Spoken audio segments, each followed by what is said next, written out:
नमस्कार दोस्तों। ब्राह्मण कुल आज भी माता लक्ष्मी के दिए एक श्राप से गुजर रहा है।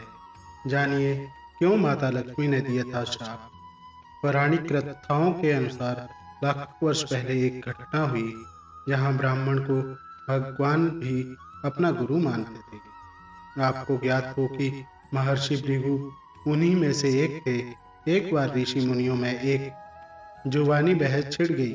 सभी ने कहा कि त्रिदेवों की परीक्षा ली जाए कि बलिदानों के लिए प्रमुख देवता कौन होना चाहिए, जिसके लिए महर्षि भृगु को भेजा गया। कार्य सौंपे जाने पर महर्षि भृगु जी ने पहले भगवान ब्रह्मा की परीक्षा लेने का निर्णय लिया।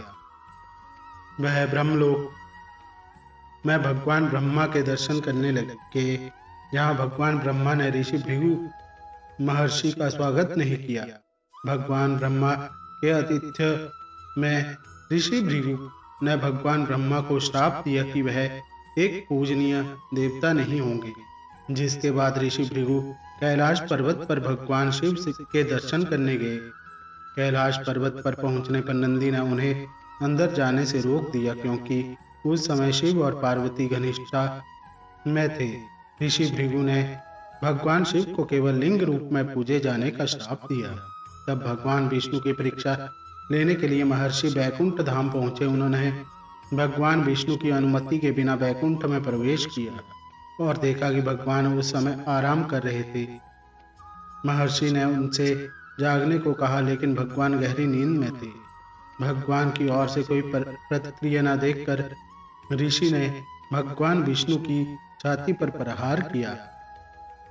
प्रहार के बाद भगवान विष्णु उठे और उन्हें एहसास हुआ कि क्या हुआ था। यह जानकर कि महर्षि ने उन पर अपने पैर से प्रहार किया है, भगवान ने उनसे पूछा, महर्षि, क्या प्रहार से आपके पैर में चोट लगी है? क्या आपके कोमल पैर को मेरी कठोर छाती से टकराकर चोट लगी? भगवान विष्णु के विनम्र शिष्टाचार को देखकर ऋषि भृगु प्रसन्न हुए और उन्हें त्रिदेवों में श्रेष्ठ घोषित कर दिया। लेकिन जिस स्थान पर ऋषि भृगु ने छाती पर लात मारी थी, वहां देवी लक्ष्मी का निवास था। भगवान विष्णु को श्रीवत्सा भी कहा जाता है। श्रीवत्स का अर्थ है श्री का प्रिय, देवी लक्ष्मी। यह विष्णु की छाती पर एक निशान है, जहां अब उनकी पत्नी श्री लक्ष्मी निवास करती है। देवी लक्ष्मी को लगा कि ऋषि भृगु ने उनके घर को लात मारती है और वह ऋषि भृगु द्वारा भगवान विष्णु और स्वयं के प्रति प्रदर्शित अनादर को बर्दाश्त नहीं कर सकी।